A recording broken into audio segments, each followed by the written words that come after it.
Hello everyone and welcome to tuition point. मेरा नाम है शाहिदुल्लाह और आज हम स्टडी करने वाले हैं मेश एनालिसिस। मेश एनालिसिस है क्या और किस मकसद के लिए हम यूज़ करते हैं और कैसे इसके थ्रू हम सर्किट को सॉल्व करते हैं, एक एक करके डिटेल में स्टडी करने वाले हैं। तो चलिए शुरू करते हैं।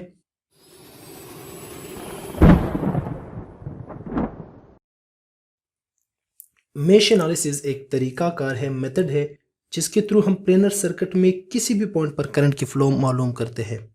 अब प्लेनर सर्किट और नॉन प्लेनर सर्किट कौन से होते हैं? प्लेनर सर्किट जो है वो ये अब प्लेनर सर्किट है, राइट, जो टू डायमेंशन हम इसको कह सकते हैं। जबकि नॉन प्लेनर सर्किट ये अब नॉन प्लेनर सर्किट है जो कि है थ्री डायमेंशनल। इस तरह सर्किट्स जो है वो इस पर हम मेश एनालिसिस अप्लाई नहीं कर सकते, ये मेश एनालिसिस के थ्रू सॉल्व नहीं हो सकते। तो अगर हमें इस तरह सर्किट्स गिवन हो तो फिर हम इसको मेश एनालिसिस के थ्रू सॉल्व कर सकते हैं। किस तरह, एग्जांपल में देखते हैं। तो चलिए एक एग्जांपल करते हैं। यहाँ पर हमें गिवन है एक सर्किट जिसमें दो सोर्स है, एक 16 वोल्ट और एक है 18 वोल्ट। तो अब हम इसको सॉल्व करते हैं स्टेप बाय स्टेप के स्टेप इसमें कौन से हैं और किस तरह हम इसको सॉल्व करते हैं बाय मेश एनालिसिस। सबसे पहले याद रखें, आपने जो है इसमें लूप्स बनाने हैं कि कौन से लूप्स है सर्किट में, कितने लूप्स हैं। फर्स्ट लूप्स जो है वो ये है I1 जो है जिसको हम कह सकते हैं, और दूसरा है I2। ये दो हो गए इस सर्किट में लूप। अब क्या करना है, एक एक लूप लेके उस पर आपने KVL अप्लाई करना होता है। तो हमारे पास कितने इक्वेशन आएंगे, I1 के लिए एक इक्वेशन, I2 के लिए, मतलब दो इक्वेशन आएंगे। फिर इसको हम सॉल्व करेंगे तो इससे हम I1 और I2 की वैल्यू फाइंड करेंगे। तो इस सर्किट पे हम KVL अप्लाई करते हैं। अप्लाई KVL ऑन मेश 1 या लूप नंबर 1। तो इस पे जब KVL अप्लाई करेंगे, KVL क्या कहता है कि sum algebraic sum of all voltage in a closed loop must be equal to 0।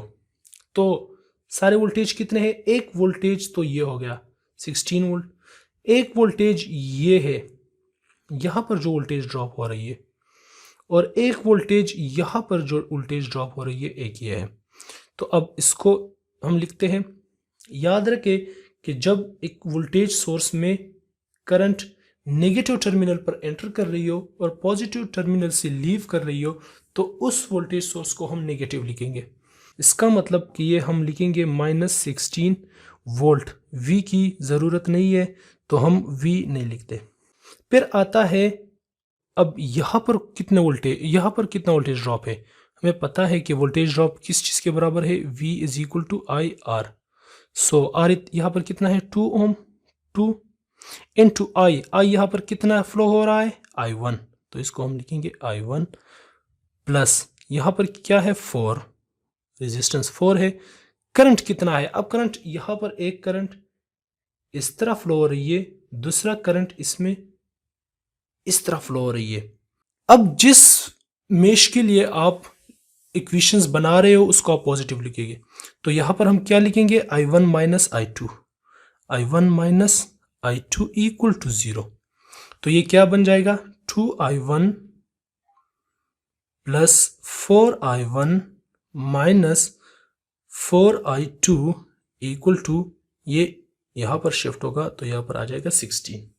तो ये इक्वेशन हमारे पास आया 6I1, क्योंकि ये दोनों हमने सम किए, and minus 4I2 equal to 16। इसको हम लिख लेंगे इक्वेशन नंबर 1। अब I2 के लिए अप्लाइंग KVL ऑन मेश 2।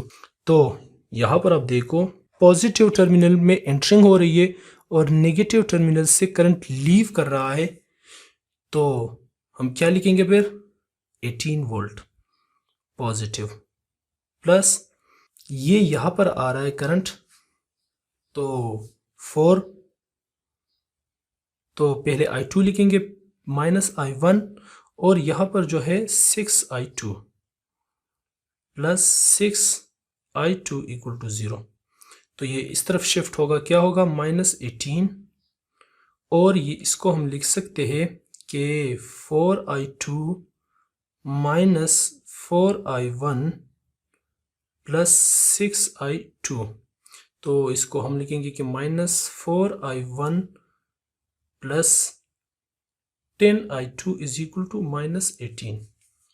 और इसको हम मज़ीद इस तरह लिख सकते हैं कि अगर हम नेगेटिव कॉमन ले तो यह आ जाएगा positive 4I1 minus 10I2 equal to, ये भी आ जाएगा प्लस। तो ये मेरे पास आ गया दो इक्वेशन, इसको मैं लिख सकता हूँ इक्वेशन नंबर 2। अब आपने क्या करना है, दो मेथड है, एक मेथड है सब्स्टिट्यूशन और दूसरा मेथड है क्रेमर रूल्स। चलिए हम दोनों पे करते हैं कि किस तरह होता है। सबसे पहले हम करते हैं सब्स्टिट्यूशन वाला मेथड पर।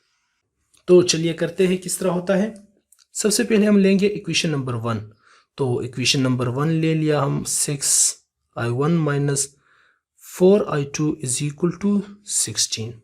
इसमें हम I1 की वैल्यू फाइंड करेंगे। I1 की वैल्यू क्या है, ये इस तरफ शिफ्ट होगा तो ये क्या आ जाएगा 16 plus 4I2 is equal to 6। ये किसकी वैल्यू हो गई, I1 की। तो फिर I1 की वैल्यू जो है हम इक्वेशन नंबर 2 में क्या करेंगे, पुट करेंगे। पुट इन इक्वेशन नंबर 2, इस इक्वेशन में पुट करेंगे। तो 4, अब ये क्या है, I1 की वैल्यू क्या है हमारे पास, ये हम लिखेंगे यहाँ पर 16 प्लस 4I2 डिवाइड बाई 6 और फिर इसके बाद लिखेंगे minus 10I2 equal to 18 multiplying 6 on both side. यहाँ पर रह जाएगा 4 इंटू 16। सो 4 इंटू 16 से आता है 64। इसके बाद प्लस यहाँ 4 इंटू 4 आता है 16I2 और माइनस 10 के साथ अगर हम 6 मल्टीप्लाई कर ले तो आ जाता है 60I2 इज इक्वल टू 18 के साथ मल्टीप्लाई कर ले 6 तो आ जाता है 108। अब सिंपल है, यहाँ पर हम 64 उस तरफ शिफ्ट करेंगे तो नेगेटिव -64 बन जाएगा और इसको फिर सॉल्व करने और ये दोनों आपस में जो है वो ऐड करके क्या आता है इससे -44 -44I2 और इसके साथ जब हम ये उस तरफ शिफ्ट होगा तो इससे आएगा +44, ये -64 जब हम इधर शिफ्ट करेंगे तो I2 क्या आया हमारे पास, I2 is equal to -1 ampere. अब I2 की वैल्यू हम पुट करेंगे इक्वेशन नंबर 1 में। So 6I1 minus 4I2 is equal to 16, यह है इक्वेशन नंबर 1। तो 6I1 माइनस ये क्या है -1 है तो 4 इंटू -1 इज इक्वल टू 16। तो 6I1 ये +4 बन जाएगा is equal to 16। So I की वैल्यू, I1 की वैल्यू आ जाएगी हमारे पास 2 एम्पियर।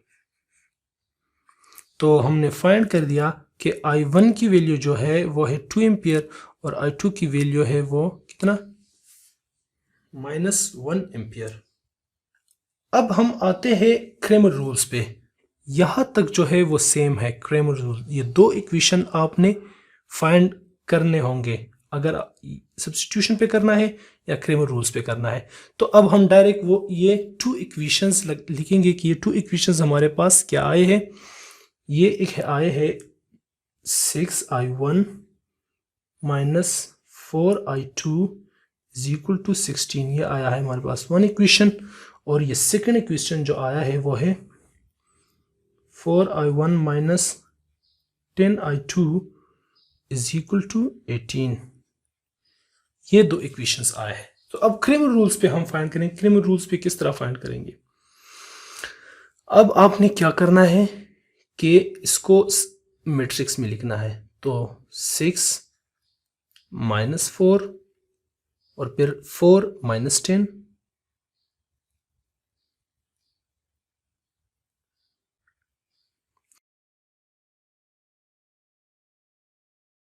इज इक्वल टू जो वैल्यू है 16 और 18 आपने ये लगाने हैं। अब क्रेमर रूल्स क्या कहता है? क्रेमर रूल्स जो है वो कहता है कि अगर आपने फर्स्ट वेरिएबल की वैल्यू फाइंड करनी है, ये I1 जो है यहां पर लिखा है, तो I1 को किस तरह फाइंड करोगे? I1 is equal to determinant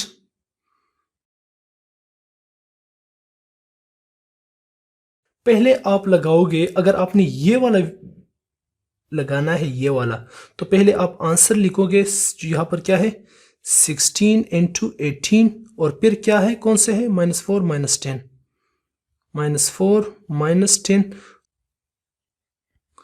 ये डिटर्मिनेंट जो है ये इस सर्किट का डिटर्मिनेंट है।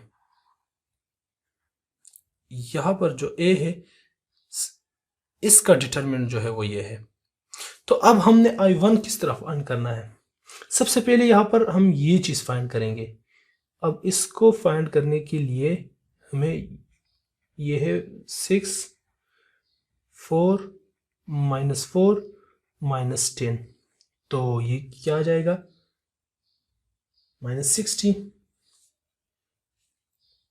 सो -60 और ये आ जाएगा माइनस और -16,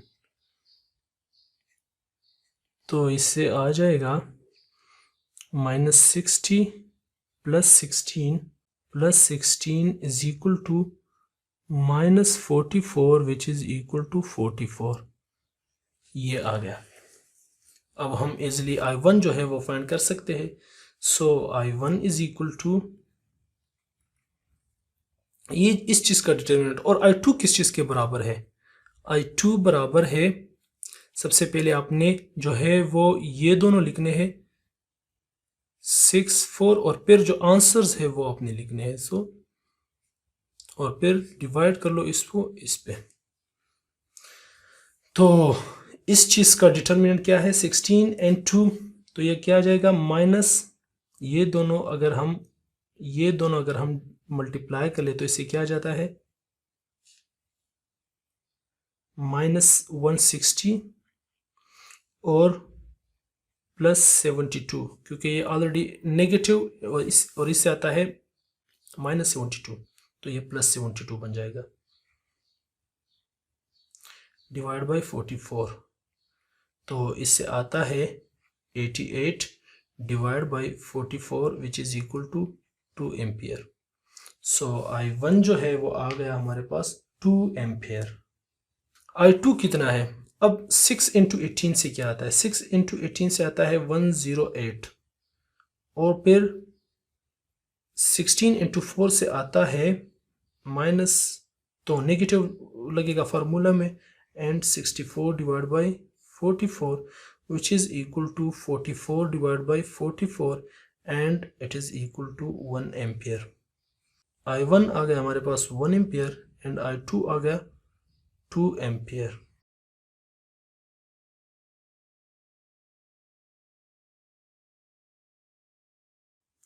अब एक और सर्किट हमें गिवन है जिसमें 3 सोर्स है, जितने भी रजिस्टर लगे हैं 3 रजिस्टर लगे हैं, इसके अक्रॉस हमने वोल्टेज ड्रॉप फाइंड करना है।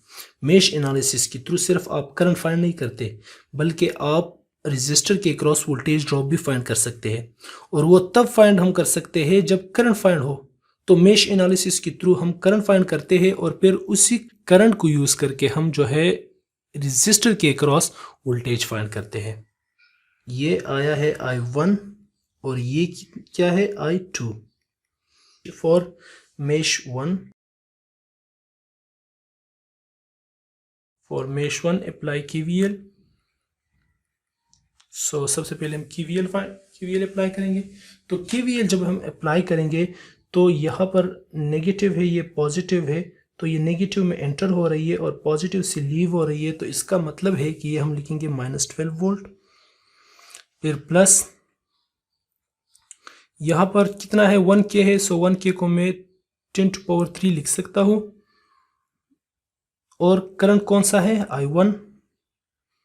सो I1 और प्लस यहाँ पर कितना है 2.2, तो 2.2 का मतलब है 2.2 के है, सो 2.2 into 10 to power 3, और इसको मैं लिख सकता हूँ कि I1 माइनस I2, और फिर यहाँ पर पॉजिटिव में एंटर हो रही है और नेगेटिव से करंट लीव हो रही है, तो इसका क्या मतलब है कि ये हम लिखेंगे पॉजिटिव। सो ये आया 6 = 0, तो ये इससे और इससे क्या आता है -6, जो उस तरफ शिफ्ट होके +6 बनता है। अब इससे इस इक्वेशन को डायरेक्ट सिंप्लीफाई कर ले, सो 3.2 into 10 to power 3 I1 plus negative 2.2 into 10 to power 3 I2। ये आ गया हमारे पास equation number 1। Now equation number 2 for mesh 2, apply KVL। इस पर अगर हम KVL अप्लाई कर ले तो क्या आएगा, नेगेटिव में एंटर हो रही है, पॉजिटिव से लीव हो रही है, तो इसका मतलब है कि ये हम लिखेंगे -9। अब इसकी बारी, तो ये कितना है 1.5 into 10 to power 3 I2, और प्लस क्योंकि यहाँ पर नेगेटिव में एंटर हो रही है और पॉजिटिव से लीव हो रही है, तो ये भी हम नेगेटिव लिखेंगे, तो ये कितना लिखेंगे हम -6 वोल्ट, और फिर इसके बाद 2 into 2 into 10 to power 3, तो ये हम लिखेंगे कितना I2 minus I1 equal to 0। तो यहाँ पर -6 -9 is equal to -15, which will be shifted on other side and it will be 15, positive 15। और जब हम इसको सिंप्लीफाई करेंगे तो इससे आ जाएगा -2.2 into 10 to power 3 I1 plus 3.7 into 10 to power 3 I2। First one में अगर हम ये इक्वेशन ले लें तो इसमें I1 की वैल्यू क्या बन जाती है, I1 की वैल्यू हो जाएगी 6, ये पूरा का पूरा इधर शिफ्ट होके क्या हो जाएगा +2.2 into 10 to power 3 I2 और 3.2 into 10 to power 3 जो है वो इधर डिवाइड हो जाएगी। अब इसको हमने क्या करना है, पुट इन इक्वेशन 2। इक्वेशन 2 में हमने पुट करना है इसको, तो यहाँ पर जो है वो हम -2.2 into 10 to power 3 I1 की जगह हम सारा का सारा ये पुट करेंगे, सो 6 + 2.2 into 10 to power 3 I2 is equal to 3.2 into 10 to power 3 and plus 3.7 into 10 to power 3 I2 which is equal to 15। बाकी जो है वो हमने ये इक्वेशन लिख लिया। इस इक्वेशन को हम मल्टीप्लाई करेंगे 3.2 into 10 to power 3 के साथ, -2.2 into 10 to power 3 6 plus 2.2 into 10 to power 3 I2 plus इसके साथ जब मल्टीप्लाई होगा तो क्या आ जाएगा 11 into 11.84 into 10 to power, अब एक 10 to power 3 यहाँ पर है, 10 to power 3 यहाँ पर है, ये जब मल्टीप्लाई होगा तो इससे आ जाएगा 10 to power 6 और क्या होगा I2 which is equal to 15। अब इसको जो है हम सिंप्लीफाई करेंगे तो इससे आ जाएगा -13.2 into 10 to power 3 प्लस ये भी नेगेटिव हो जाएगा, सो 4 into 8 4 into 10 to power, यहाँ पर भी 3 है, यहाँ पर 10 to power 3 है, तो ये 10 to power 6 I2 plus 11.84 into 10 to power 6 I2 is equal to 15। हम इक्वेशंस को जो है सिंप्लीफाई कर लेंगे, तो सिंप्लीफाई करने के बाद हमारे पास आंसर क्या आएगा, इसको भी हम इस साइड पर शिफ्ट करेंगे। इसको जब हम इस साइड पे शिफ्ट करेंगे तो हमारे पास, और इसको सिंप्लीफाई करने के बाद आंसर क्या आएगा,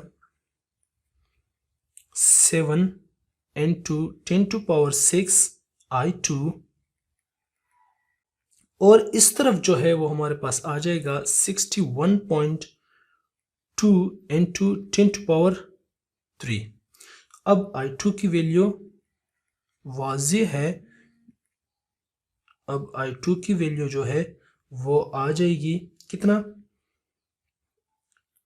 8.74 मिली एम्पियर। मिली एम्पियर क्यों, क्योंकि यहाँ पर 10 to power 6 है और यहाँ पर 10 to power 3 है, सो यहाँ पर 10 to power -3 आता है, जो कि है जिसको हम कहते हैं मिली। ये आया I2 की वैल्यू, जो कि हम कह सकते हैं इसको equation number 3।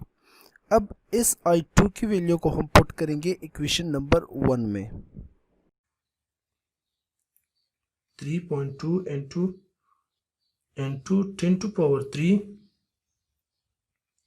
I1 minus 2.2 into 10 to power 3, और I2 की जगह क्या आ जाएगा, 8.74 into 10 to power -3 which is equal to 6।